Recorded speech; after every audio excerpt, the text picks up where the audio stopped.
Nouvelle lune en Vierge, revenir à l'essentiel ou de l'agitation calme intérieure, en fait. C'est ça, c'est ce que je vous invite à faire ces prochains jours. Peut-être qu'il est temps d'écouter ce que la vie veut réajuster pour vous. Bienvenue, bienvenue dans ce nouveau moment que l'on partage très régulièrement. Alors pour aujourd'hui, je suis un petit peu en retard dans ma préparation de capsule lunaire, dans la publication, etc. Donc j'ai vraiment les phrases clés et je vais essayer eh bien, de ne pas m'éparpiller. Je suis vraiment dans la thématique de cette nouvelle lune. Et voilà, donc ne soyez pas étonnés d'entendre quelques hésitations parfois, mais bon, ça fait partie du jeu aussi. En tout cas, je vais vous parler de cette période de réalignement intérieur, de cette nouvelle lune qui nous pousse à revenir à l'essentiel. Alors oui, comme lors de chaque nouvelle lune, et même pleine lune, mais ici on est dans la nouvelle lune, on écrit un nouveau chapitre, en tout cas, ou on ouvre un nouveau livre pour certains, hein. Eh bien, c'est comme si on nous demandait de regarder nos habitudes, de regarder notre manière de fonctionner afin de mieux nous organiser et puis de faire de la place pour ce qui va nous aider, ce qui va nous servir vraiment, ce qui va nous soutenir pour, pour la mise en place de nos projets, en fait. Et c'est pas juste pour paraître ici, non, c'est même pas pour satisfaire, nos envies du moment. Non, c'est vraiment dans l'objectif de mener une vie dans laquelle on peut se sentir plus vrai et plus aligné avec nos besoins. Donc c'est un moment pour se poser une question toute simple, une question, puissante, très importante, c'est, «Mais est-ce que je fais est-ce que ce que je fais chaque jour m'aide vraiment à devenir la personne que je veux être?» Oui, voilà, c'est cette question. Est-ce que ce que je fais chaque jour m'aide à devenir la personne que je veux être? Alors, avant d'aller plus loin, je vais commencer tout de suite, hein, si c'est fait, par la présentation de nos activités. Bien que c'est un peu limité, parce que c'est vrai que ces dernières semaines, Marie-Christine et moi étions moins présentes sur les réseaux sociaux, sur YouTube. Alors oui, on a posté quelques infos durant l'été, mais en vérité, c'est qu'on travaille hors caméra. Alors, on a pris quand même quelques jours de vacances et ça nous a fait du bien.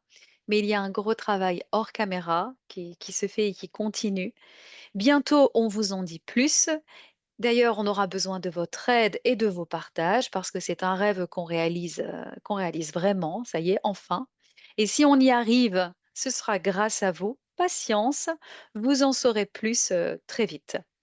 En attendant, en attendant, je vais vous parler d'un seul rendez-vous en septembre. Oui, un seul rendez-vous. C'est le rendez-vous du 21 septembre, une soirée, un dimanche soir, c'est nouveau. C'est un moment pour préparer la rentrée, en fait, c'est vraiment en l'honneur de l'équinoxe d'automne. C'est aussi le moment de la prochaine nouvelle lune, donc dans un mois, hein. On y sera assez vite et on va vous proposer une nouvelle formule qui associe en fait l'atelier sous mode conférence avec des exercices d'écriture comme on a déjà fait lors de nos derniers ateliers, nos derniers cycles, des exercices méditatifs en fait, hein, à vivre, en live au moment de l'atelier et puis on terminera par un soin. Un soin, une méditation plus longue. Donc ça va être vraiment une soirée de 2 heures que nous vous proposons pour tous, ouvert à tous et toutes et vous aurez les informations dans la description. Alors on va mettre, en vente aussi des MP3, les MP3 pour lâcher prise. On a fait quelques méditations en juillet, donc maintenant elles vont être disponibles en replay. Et puis on se retrouve quand même à Dour pour nos rendez-vous de constellation familiale. Et si vous voulez en savoir plus sur les thématiques et sur les dates, alors rendez-vous sur le site. Mais ça, ce sera pour septembre. Voilà, maintenant je reviens aux explications pour cette nouvelle lune. Merci beaucoup de m'avoir écouté. Alors, je vais vous parler maintenant de tensions quand même, de secousses, autour de nous, en nous aussi, parce que le retour à soi, dont je vous parlais en préambule, eh bien, il n'est pas toujours confortable. Oui, il y a comme une tension, une pression soudaine qui nous pousse à sortir de notre zone de confort, qui nous pousse à aller de l'avant et peut-être un petit peu trop rapidement. Parce qu'il y a des imprévus, des changements de dernière minute, des contrariétés qui viennent tester no notre faculté à nous ajuster. Mmh. Et peut-être qu'un projet ne se déroule pas comme prévu, peut-être qu'une personne proche remet en question, votre manière de faire, ou alors vous vous sentez, agité, vous avez une envie de tout réorganiser, de tout repenser, sans trop savoir, par où commencer. Vous voyez, c'est vraiment le signe que quelque chose cherche à bouger à l'intérieur. Il y a une transformation intérieure qui est là pour beaucoup d'entre nous. Comme un besoin aussi de redéfinir les priorités, les espaces et comment s'organiser au quotidien. Donc on est déjà on est à l'approche de la rentrée scolaire pour beaucoup, qu'on soit parents, qu'on soit, jeune adulte, étudiant, et même si on ne vit pas au rythme scolaire, notre entourage vit au rythme scolaire. Les commerces vivent aussi au rythme scolaire, l'économie en général aussi. Donc on est sujet à toutes, les influences de cette rentrée. Et puis lors de cette rentrée, eh bien, il y a des blessures relationnelles qui peuvent être, mises en lumière. C'est-à-dire que cette période, risque de réveiller des émotions enfouies concernant, des relations, des blessures d'incompréhension, des blessures de rejet et même de solitude qui peuvent ressurgir. On peut ressentir, à nouveau donc en cette, fin d'été, même si on n'est pas encore vraiment à la fin, mais on y arrive, la solitude qui peut peser et hem et puis bon, selon évidemment la position de la Lune dans votre thème astral, eh bien, vous pourriez vous sentir à fleur de peau ou au contraire un peu fermé, comme s'il y avait quelque chose en vous qui voulait vous protéger, comme si votre cœur voulait se protéger. Et peut-être que là, vous aurez du mal au moment de cette nouvelle Lune à vous exprimer et même à écouter vraiment ce que l'autre a à dire, hein. Donc voilà, c'est important d'être conscient qu'il y a risque de tensions légères qui viennent vous montrer en fait où ça coince encore dans le lien à l'autre. Regardez ces blocages, ces zones plus sensibles, non pas comme des faiblesses, mais plutôt mais comme des appels, comme des signaux de ce qu'il y a encore à soigner et à guérir. Donc, 2 attitudes idéales, c'est que vous pouvez choisir d'accueillir ce qui remonte sans le juger et vous pouvez aussi choisir de dire les choses avec douceur et avec clarté, hein. Ce qui est dit, les émotions qui sont dites, elles ne se cristallisent plus dans le corps. Et en parallèle, il y a une force très claire qui nous pousse à retrouver l'équilibre. Alors pas celui, d'être parfait, non, c'est pas ça, mais c'est plutôt celui du juste milieu. Et c'est le bon moment, ces prochains jours, de faire le tri dans vos engagements, de simplifier vos routines, hein. J'entends parler de certaines personnes qui ont des routines ou des rituels qui durent plus d'1 heure. Alors si ça leur convient, tant mieux. Par contre, essayez d'aller à l'essentiel pour gagner non seulement du temps, mais de l'énergie aussi. Et puis c'est le bon moment pour créer un environnement plus apaisant autour de vous. Et ce sont des petites choses toutes simples qui peuvent être faites, des choses essentielles comme celle de ranger l'espace chez vous, de planifier des temps de repos, de, de s'autoriser à faire la sieste si on en ressent le besoin, de dire non clairement à ce qui nous épuise, alors ce que de boire de l'eau, parce que je vois ma bouteille d'eau là devant moi, de boire de l'eau bien sûr plus consciemment, de respirer plus consciemment. Tous ces gestes simples qui vont vraiment nous énergiser en fait, hein. Ce sont des gestes presque invisibles, mais ils vont nous permettre de nous reconnecter à notre force intérieure. Alors là, je viens de vous parler de l'aspect individuel. Maintenant au niveau collectif, Eh bien, je ressens qu'il y a beaucoup d'agitation mentale, beaucoup d'opinions, beaucoup de doutes aussi, beaucoup d'experts en beaucoup de choses et et je pense vraiment que les prochaines semaines et ça va être ça commence déjà maintenant, mais je pense qu'il va y avoir comme un appel qui émerge derrière tout ça ou de tout ça. C'est un appel à plus de clarté, à plus de sincérité, à plus d'alignement aussi, hem, pour justement, voir, où sont les vérités qui vont nous correspondre.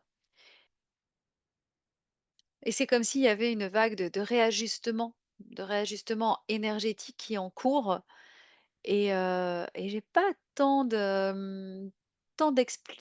d'informations concernant ce niveau collectif. Je pense que d'abord chacun doit reprendre, soin de son espace, de son rythme pour, contribuer à un équilibre, plus grand. Alors comme lors de chaque, nouvelle lune, c'est le moment de clarifier vos intentions, peut-être les écrire au brouillon et les nommer plus clairement quelques jours après, donc 2, 3 jours après au moment de la lune croissante, surtout si ces intentions concernent des projets, des concrétisations à venir et puis ici, c'est plus, je vous invite plus à une introspection, mais pour vraiment, créer de nouvelles attitudes, vous positionner autrement pour respecter, vos besoins, en fait. Ah donc je me suis connectée à une lame du tarot et cette fois, c'est la lame du 10 de coupe qui est apparue et c'est une carte qui est profondément, lumineuse, qui emprunte de paix, qui emprunte d'accomplissement aussi, d'harmonie relationnelle, de joie partagée et c'est vrai que lorsqu'elle apparaît, dans un tirage et ici, avec une luminaison comme cette nouvelle lune en Vierge, elle va nous offrir un éclairage, pour comprendre, ce vers quoi ce moment lunaire cherche, à nous guider en fait, au-delà des tensions et des remises en question, du moment. Et ici, moi, j'ai envie de l'interpréter comme un rappel à ce qui est, véritablement essentiel. Et dans cette période marquée par le besoin de réorganisation, de tri et parfois de doute intérieur, eh bien le 10 de coupe vient ramener le focus sur le cœur, sur les liens sincères, sur, la recherche d'un bien-être partagé. En fait, c'est comme s'il nous disait on n'avait pas à tout contrôler, que, que ce qui nous apporte la paix est déjà là ou en chemin et que si nous acceptons de simplifier, de nous ancrer dans la gratitude aussi et de nous reconnecter à ce qui nous nourrit vraiment, eh bien, ce sera plus facile pour nous, en fait. On va gagner en énergie. Et et puis on peut même parler eh bien, de ce cocon émotionnel dont je vous avais déjà parlé en début d'été, hein. Cette lunaison nous pousse à revisiter notre quotidien, nos structures internes et ici, on peut réévaluer en fait notre chez nous, chez soi. Où est-ce que je me sens en sécurité? Quelles relations me nourrissent profondément? Vous voyez, c'est ce rapport à notre cocon émotionnel aussi. Parce que le 10 de coupe nous encourage à créer une harmonie intérieure et relationnelle, non pas basée sur l'apparence ou l'idée de perfection, comme je vous le disais avant, mais plutôt sur le respect, sur l'authenticité, sur l'acceptation aussi. Donc, une fois de plus, il y a une opportunité de guérison et cette opportunité de guérison, elle passe automatiquement par le fait de ne plus fuir ses émotions, mais de les reconnaître, de les accueillir, de les transmuter, d'en faire quelque chose, de comprendre les messages de ces émotions. Vraiment pour retrouver une paix intérieure. Et, et puis, du coup, je reviens au niveau collectif parce que le 10 de coupe porte une vibration collective et il nous parle d'un bonheur partagé, de la joie qui rayonne, de la joie qui rayonne et qui nous nourrit et qui nourrit les autres aussi. C'est une carte de communauté, une carte de fraternité. Donc je pense elle résonne bien avec cette lunaison et l'invitation à s'aligner, en fait, pour mieux contribuer au bien-être, collectif. Et si notre équilibre intérieur, était, le cadeau à offrir au monde? Voilà, je pense que, je vais vous enregistrer une méditation, tiens, et je vais m'inspirer du 10 de coupe pour préparer cette méditation et avant de terminer, eh bien, je vous suggère pour ces prochains jours, peut-être le soir de nouvelle lune ou les jours, à venir, de prendre le temps de vous asseoir, de prendre le temps d'éteindre les écrans, d'allumer une bougie et et de vous demander ce que vous voulez réellement nourrir en vous. Et la réponse peut venir d'un ressenti, peut venir d'une émotion, ou même d'un silence, mais ce sera votre boussole pour les semaines à venir. Qu'est-ce que vous voulez réellement nourrir en vous? Qu'est-ce que je veux réellement nourrir en moi? Et c'est sur cette question que j'achève cette guidance lunaire. Je vous remercie de m'avoir écouté. Je vous embrasse bien fort et je vous dis à bientôt. Oh.